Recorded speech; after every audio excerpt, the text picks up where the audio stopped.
Welcome to Real Flix Reviews, like a book club for people who hate reading. This week's our theater picks. We picked the remake of The Magnificent Seven.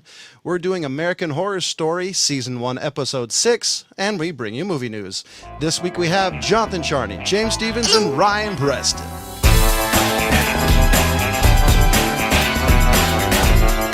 So here's the description, a bit a little short.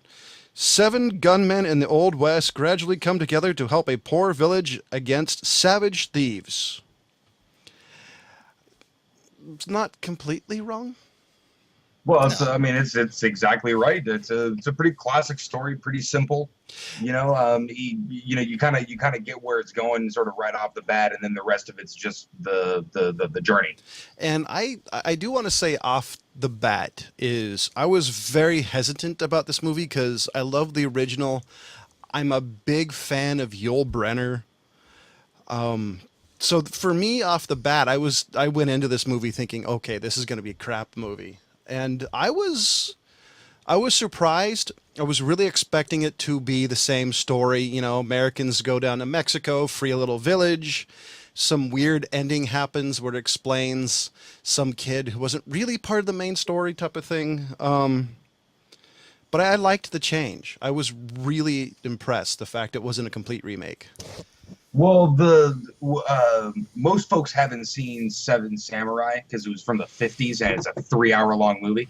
But it's essentially what this movie is based off of. So it's one of those things that the place can change, the names can change, the type of characters stay the same, and the overall goal from start to finish is the same. But you know how Hollywood loves details are interchangeable. Yeah, but you know how Hollywood loves to have remakes. I mean, they're the same thing. Look at True Grit. The movie, the two movies are almost identical minus a few minor details. But both True Grits are really good. No, I'm not disagreeing. I'm just thinking We did that. If you idiots haven't watched it yet, we did do that. I'm just surprised. So I was just surprised how there are a lot of things weren't similar. I mean, I was really appreciative. It was similar in a way, but it wasn't in Mexico. It was another small plains, prairie city. Well, my problem with this film is you have as Ryan brought up, Seven Samurai. It's basically a cookie cutter of that. That was basically what The Magnificent Seven made in 1968, I believe. Yeah. Was pretty much a copy of Seven Samurai. Now, the Magnificent Seven in the 1960s was only a 90-minute movie. Mm-hmm. This one has an additional hour to it. Now, my big complaint about this 2 hours and one, 13 minutes. It's whatever. Feels like 5. My problem with it is I didn't need all the drama bullshit. See, I didn't need it. I didn't mind some of the drama. I loved the initial drama of the start and some of the drama between the characters because I think it kind of tried to draw you to loving and hating certain characters. What do you think, Ryan? Well, I was just going to kind of slightly disagree with James in as much as I thought that they did a good job of sort of picking your couple of main characters because obviously when you have an ensemble cast like this, you know, it'd be a 4-hour movie if everyone got sort of the equal share of the storyline. So you pick your couple of main characters, and then the rest of it sort of becomes the group dynamic, you know, amongst the rest of the people. Well, that's what they did with the Indian, the man bear, and the man bear thing was my favorite part. Yeah, come on, I liked him too. Don't get me wrong, dude. I can't believe Vincent D'Onofrio, man. That dude has quickly become one of my favorite character actors of all time. I do love though how like each character had enough of the backstory to get you to know him and care or hate him. I mean, there was the Indian fighter, so he was an old Indian fighter, religious. You had Chris Pratt, who was more of the card player, who was a young kid who was really good, the gambler. I mean, so I love the archetypal characters, how they all had kind of a little bit of info, and they just went forward. Yeah. Well, yeah, it's obligatory in this movie. You have to have sort of the come together, the introduction of each of their skills.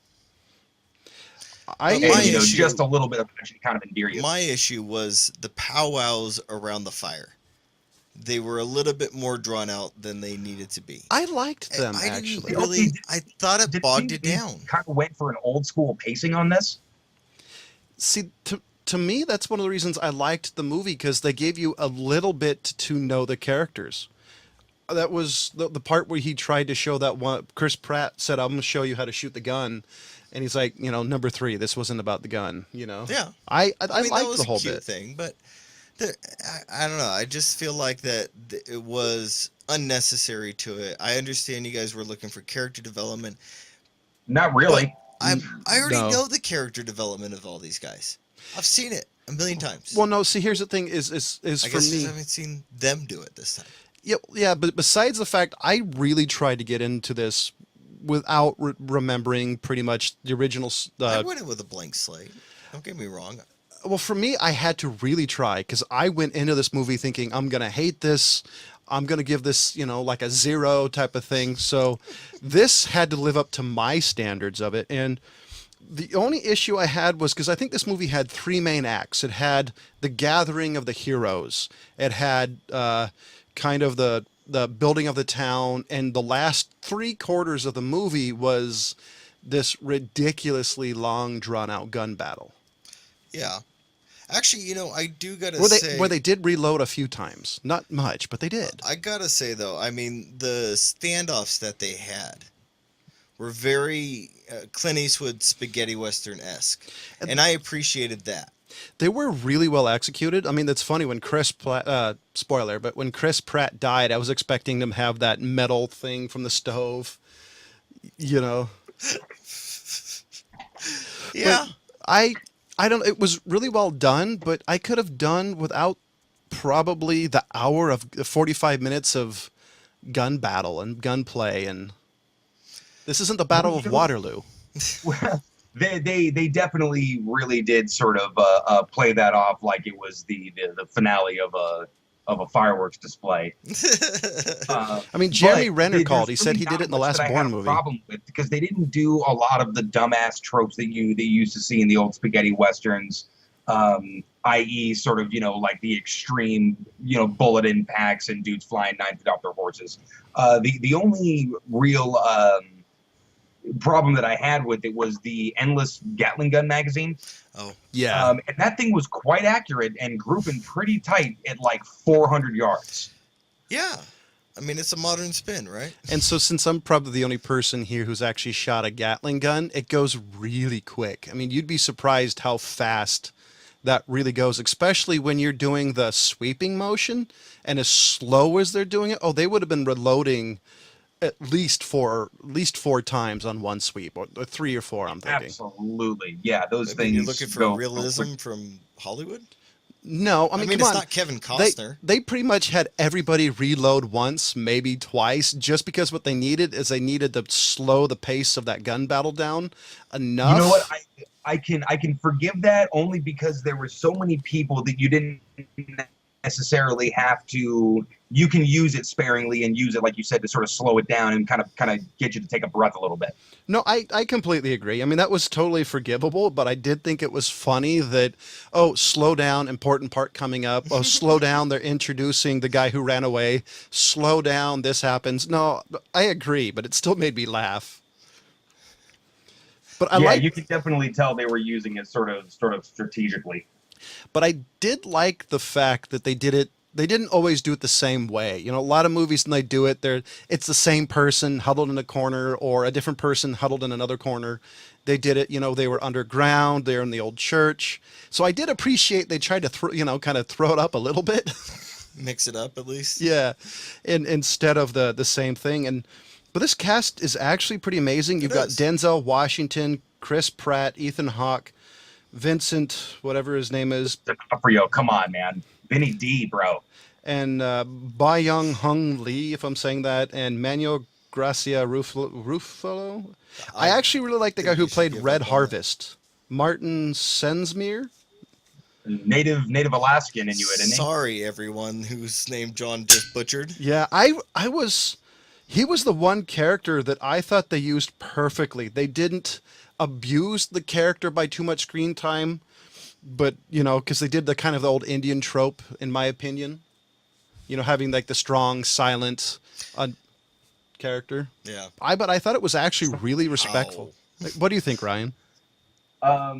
Yeah, no, definitely, you know, we're obviously respectful. But yeah, just, you know, I think this movie really went for being cool, you know, which is kind of what I would expect from this movie, because that's what the original Magnificent Seven was. It was people just trying to make a cool as fuck movie, Yeah, and you know, I mean, I you had think Steve this one for the McQueen, most so part, yeah. yeah, I think this one for the most part succeeded, you know, save a couple of sort of the kind of the 1960s pacing, you know, of the movie, But it was forgivable. I mean, that was the one thing for me that I was kind of surprised at, that with the pacing, it didn't bother me as much as I thought it would.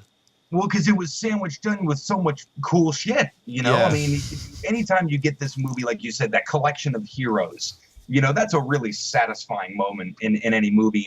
And even though it's hard to screw up, they did a great job with it.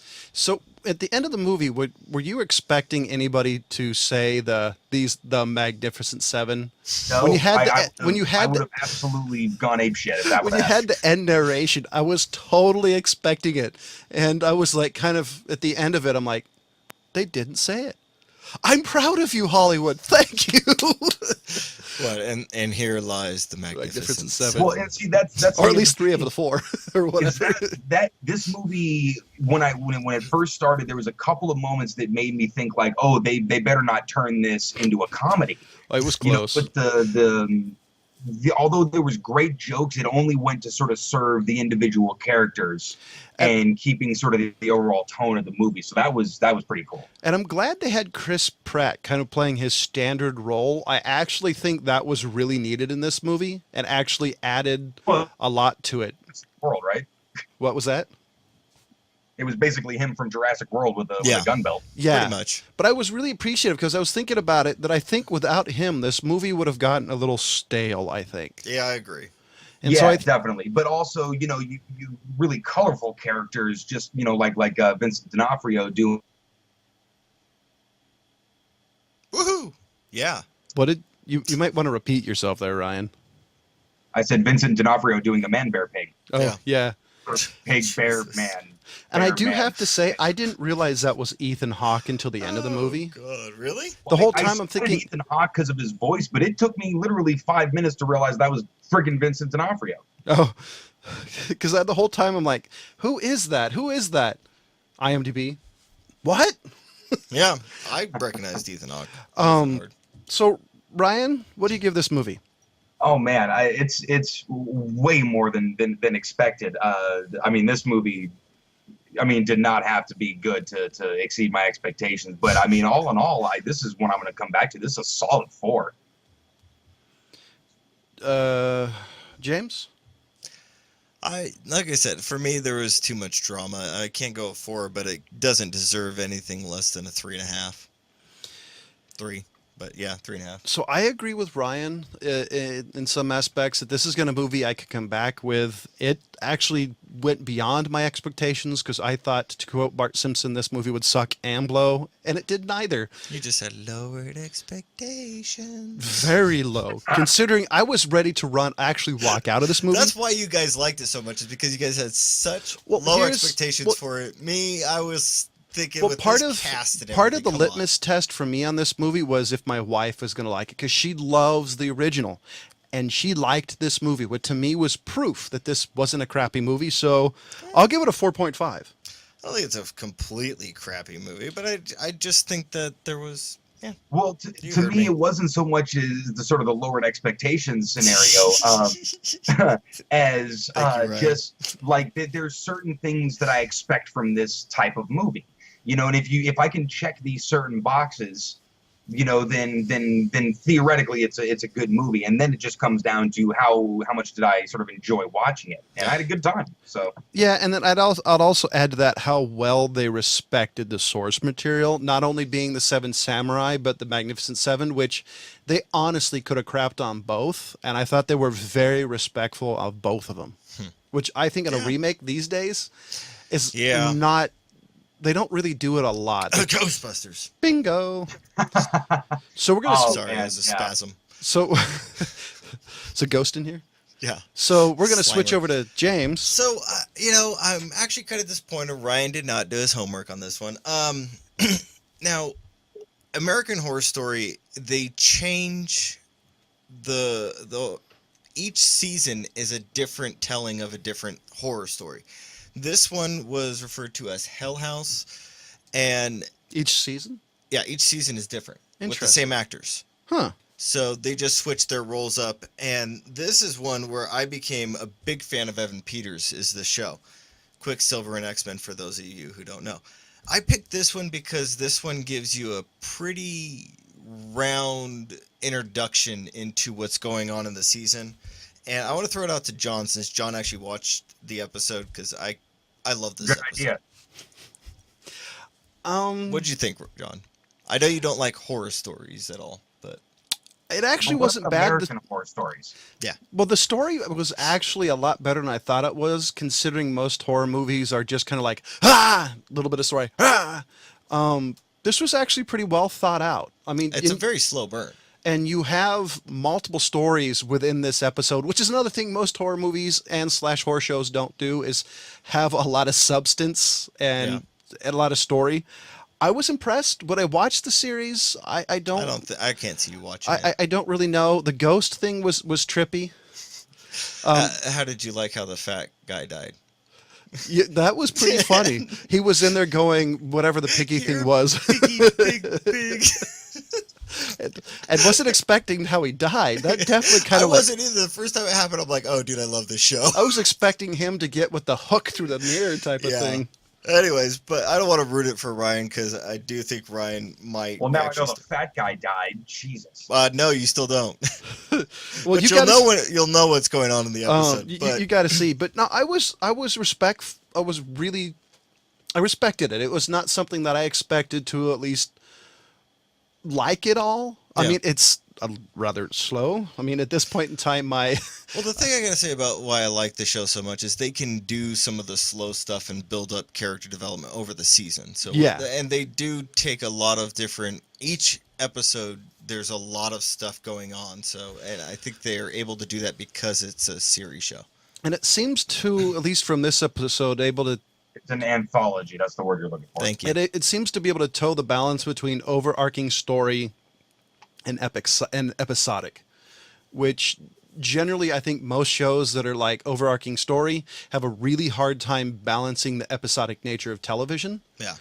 This seemed to, in my opinion, tell a story and you're able to move on from it, but give you hints about the next story and what's at the end of it. So I was impressed. And that's something that would easily impress me as horror movies. Well, it's actually, to me, the idea of the anthology. I want to chime in here, even though I didn't watch it. The idea of the anthology, the way. You're gonna have to repeat yourself.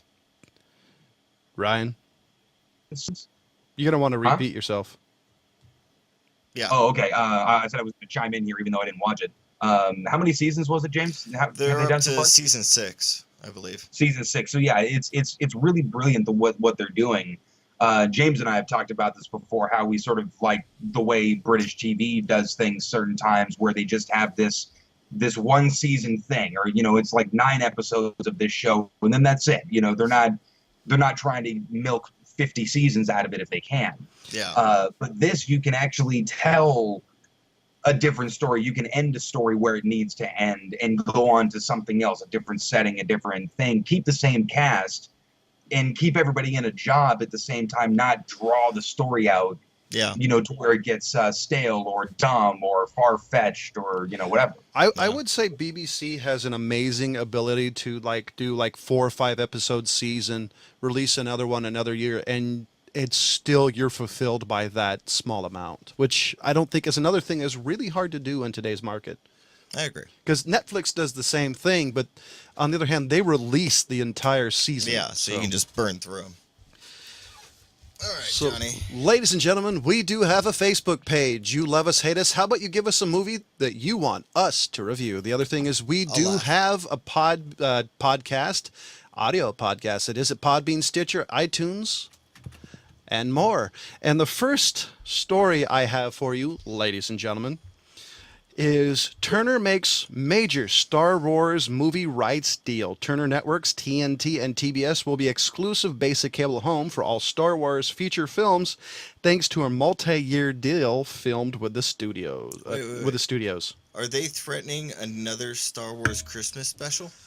Yes. Matter of fact, let's just re-release. Let's just replay the other one. Don't. Oh, come on. We all want to see the Star Wars Christmas. I have it if you would like to watch it. I would. I will send it to you. How about I bet Ryan watches it and next week give us a report. Jefferson Starship is on it. I might be too stoned to give a report after watching it. Wait, Jefferson Starship is really on it? Oh, wow. Yes. So it's not even Jefferson Airplane. They went straight to... Yeah, they went out there. I got a bit. So, are you... I know Ryan is a bit of a James Garner fan. John? A bit. So, yeah, I like James Garner. yeah, I like them. Do you guys watch Rockford Files at all? I never really was able to get into Rockford Files. Ryan? No, never seen an episode of Rockford Files. You know, I actually enjoyed Rockford Files when I was a kid, and I liked him better as the Lazy Ace. I've pretty much seen every episode of it. It was on for 6 years, for those people who don't know about it. They're rebooting the Rockford Files. I want to know who out there wants to try to fill James Garner's shoes. I actually don't think you can, because he had his delivery of lines and the way he did things was so unique to him. You could say the same thing, see in the TV show Maverick he did, or even the movie remake. I don't think anybody would be able to fill his shoes. Yeah. They're just in the talks of it. I haven't seen anything as to releasing who would be taking over Rockford in the series, but I'm wondering why we're rebooting new TV shows. Don't we have Hawaii Five-0 or Miami Vice and crap like that going on right now? I'm waiting for them to reboot MASH. Who's gonna wear the dress? Willem Dafoe? Well, not unusual for him. So, in America's Sweetheart, Kathy Bates is set for her Hollywood Walk of Fame. I think that's badass. Yeah. I'm a big fan of her, and she's done an amazing wide variety of comedy, drama, horror. I saw that and I'm like, cool. I mean, it's nothing impressive to me, but I think it's really cool. Besides the fact they actually have to pay for it themselves. Yeah, and you know that she's in American Horror Story too, right? Yeah. Okay. Just putting that out there because she does a fantastic job in that show. Really? Yeah. Oh man, she is one hell of an actress. And Misery. in the oh dear God, please not another one pile. Shrek 5 could hit theaters according to Eddie Murphy. 5? I mean, at this point, I'm sure Murphy's producing and it's just printing money. And the other one was there might be another Austin Powers movie because Mike Myers doesn't want to kill his career even faster than it already did. I was wondering, is he still alive?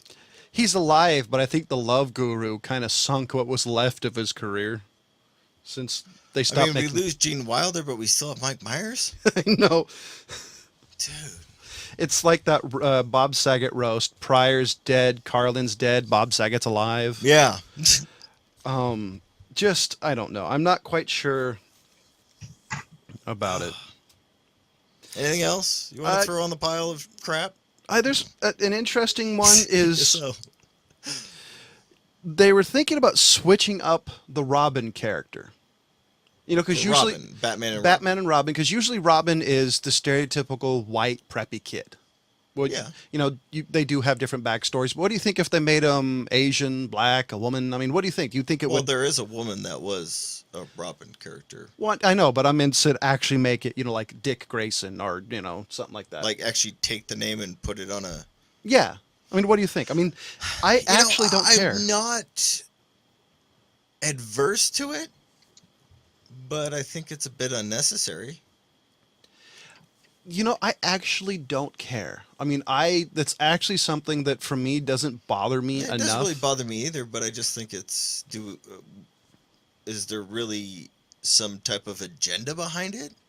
No, no. There was a That's what I'm more concerned about. I don't give a crap if he's black, white, orange, no, yellow, what it is the green, Big black. Hero 6 star Ryan Potter voice video has struck a chord, and pretty much it's him wanting to be Robin, and I'm Oh, totally cool. cool with that. I mean, usually I'm very stickler to staying close to the source Is he gonna? material. Do they say which Robin he's gonna be? Dick Grayson, Tim That I don't Drake. remember honestly, Okay. but you All know, right. because usually I'm a very I mean, stickler. I might have a little bit of an issue if he's Dick Grayson. But I mean, if they use one of the other ones that isn't such an Jason icon, Todd, you know what? Jason Todd. Yeah. I mean, better than nipples on a bat suit. Right?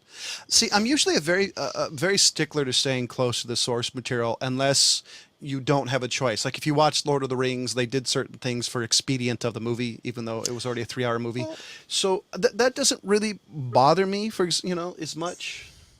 well, I mean, if they don't change his backstory and his origin and all that stuff, it's not a big deal. Yeah, I mean, it's like they were thinking of making James Bond African American. That bugged me because that didn't stay close to the original source material.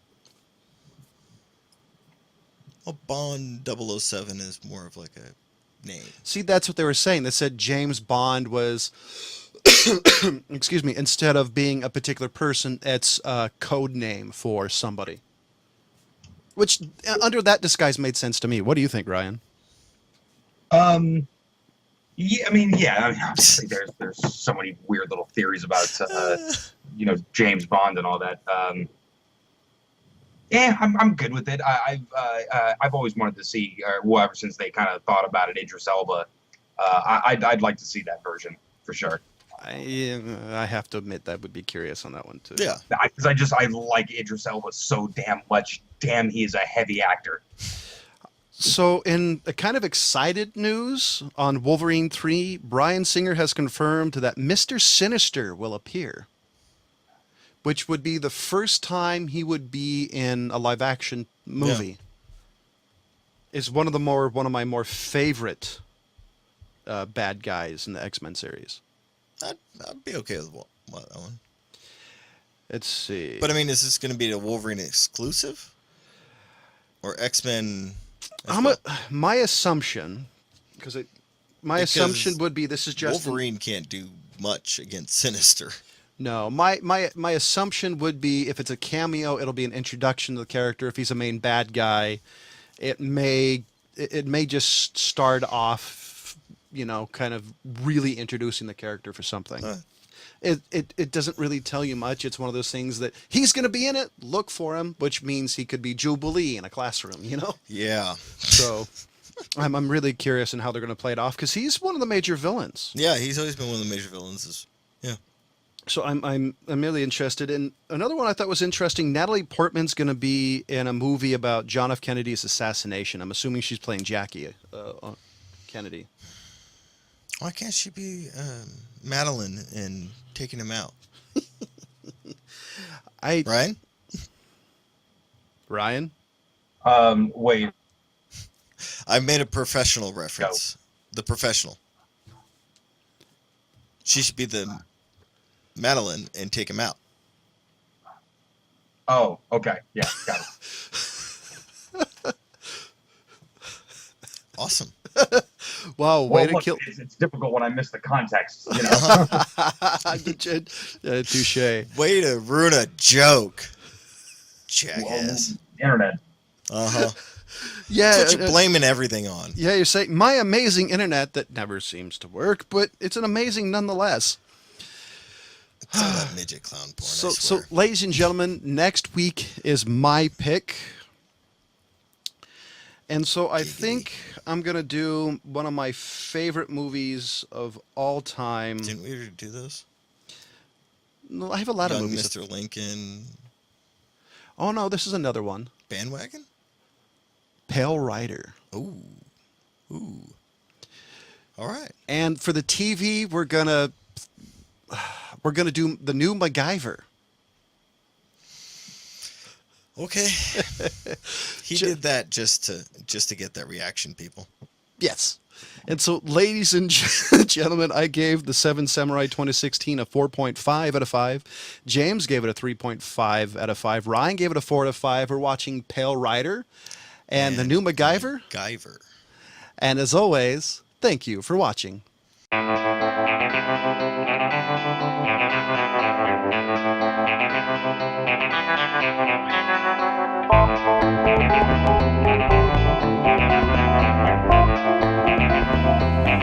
Thank you.